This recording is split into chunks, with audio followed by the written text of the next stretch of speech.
Barão, Carlos, ouvintes, vamos começar para explicar um pouco isso, que é a força do ódio, mas a força do ódio às vezes se vira também. Primeiro, você conseguiu pescar de primeiros momentos 436 engajamentos contrários a Paola e o restaurante. Aí você fala, que coisa estranha, parece um ataque e era um ataque. Ou seja, naquele primeiro momento, 85% do conteúdo que citava a Paola era negativo, era atacando, era reação ao que ela havia falado, eram reações extremadas, era gente falando, dando endereço do restaurante, sugerindo pedrada, ou seja, aquele papo pesado mesmo. Só que, Barão, hoje às 6 horas da manhã, como tudo tem volta, né?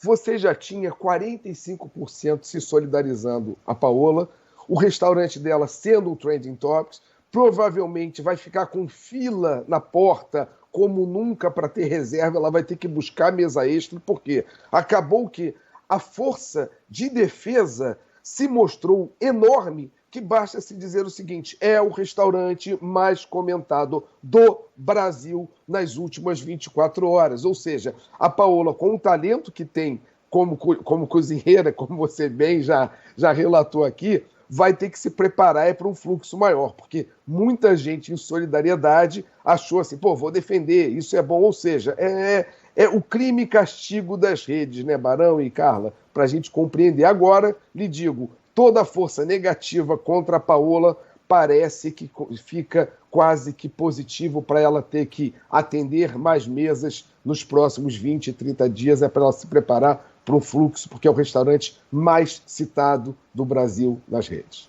Queria conhecer, ainda não conheço, viu, Barão? Tá na região de Pinheiros, né? Eu passo na frente direto, mas eu nunca fui. Ô, Guto, E já tem fila, viu, Carlinha? Antes desse fuzuê todo das redes aí, já ele tinha, já costuma ter fila, então a fila agora deve estar maior ainda. Ô, Guto, além dessa treta, né, envolvendo Paola Carosella, tem uma outra treta também envolvendo um cantor, Gustavo Lima, Guto. E aí? Exato. Aí, Carla, aí vem a força das redes, quase que... Peraí, vocês resolveram bater na Paola que defendeu, que atacou o Bolsonaro? Peraí, esse cara que é bolsonarista assumido, que está recebendo dinheiro de uma prefeitura, outro sertanejo dizendo que não é dinheiro público, ficando literalmente um imbróglio, e o que aparece com uma grande força? O termo CPI do sertanejo. Aí você para e pensa, peraí, mas isso não existe nenhuma movimentação no Congresso.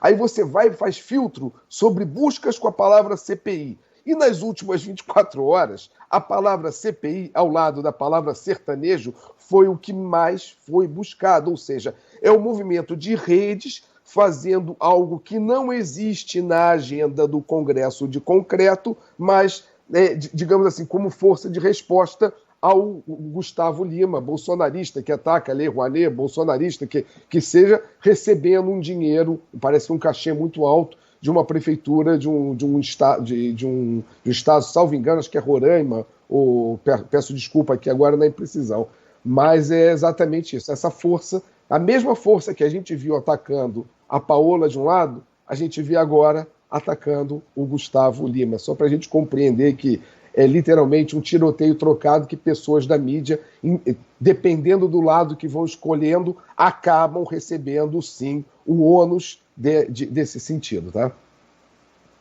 Guto, eu comecei o programa hoje falando sobre aquela imagem chocante, né, do cidadão que foi morto, asfixiado dentro de um camburão pela Polícia Rodoviária Federal de Sergipe. Até agora, não tem nenhuma ação oficial tomada contra esses policiais, de um assunto que eu imagino já está repercutindo também nas redes, né, Guto? Barão, assim, enormemente pelo seguinte, a gente já falou aqui diversas vezes do poder do celular, o empoderamento que o celular deu, que eu falo, cara, os ETs sumiram, mas as agressões, as violações de direitos humanos se multiplicaram quando você botou um celular na mão das pessoas, porque foi a filmagem em primeira pessoa, da pessoa que foi detida na operação da Polícia Rodoviária Federal, sendo jogado num camburão, sendo filmado por pessoas, falando, cara, o cara vai morrer, sendo asfixiado, Barão.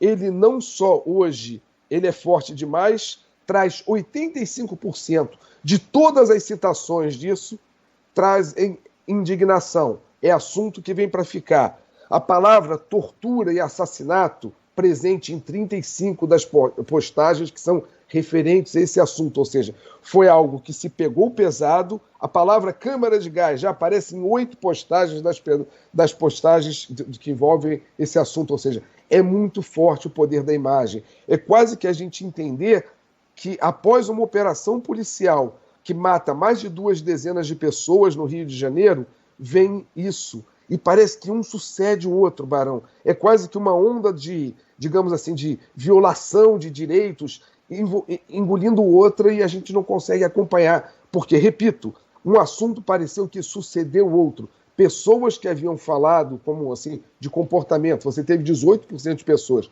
que haviam falado da questão da operação policial no Rio de Janeiro essa semana, na Vila Cruzeiro, com esses 20 mortos lá, na próxima Vila Cruzeiro, na Penha, e você teve a sucessão da pessoa comentando essa detenção e esse assassinato, é o que me parece, que o que aconteceu ali, botar uma pessoa, Barão, eu fico estarrecido, aquilo acho assim um absurdo, e será provavelmente o assunto que a gente vai ver nas próximas 24 horas. A imagem é muito forte. É um homem sendo detido, sendo colocado dentro de um camburão e com uma bomba de gás lá dentro. Esse homem morreu intoxicado. Barão, é assustador.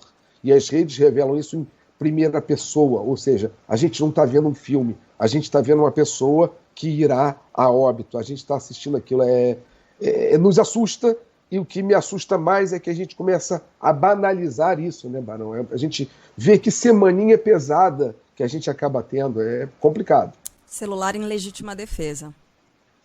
E trazendo, mostrando pra gente um pouco de coisas que a gente não gostaria de ver, mas que existem, então não dá pra gente desver, né, ou ignorar que existe, Carla. Aí acaba que, lhe digo, quem trabalha com essa quantidade de informação, de coisa pesada que às vezes e tome Plasil para conseguir manter a sanidade, Barão. Uma vez o falecido Jorge Bastos Moreno perguntou para mim como é que eu mantinha a sanidade analisando tanto dessa opinião disruptiva. Aí eu falei brincando com ele, como se tivesse dado defeito. Mantenho sanidade? Bancando maluco. Ou seja, é muito difícil, mas a gente tem que manter serenidade, não é neutralidade, não é isenção, é olhar de cima um pouco isso, Barão. Às vezes é assistir um pouco alguns adoecimentos que a gente divide aqui, mas assim, sem nenhum momento de depressão, é para dividir. Como eu digo, o problema das redes está no ser humano. A solução das redes está no ser humano, ou seja, a gente não pode querer jogar para a ferramenta, culpar robô, culpar redes sociais, não. A solução e o problema encontra-se dentro da gente para a gente resolver, Barão.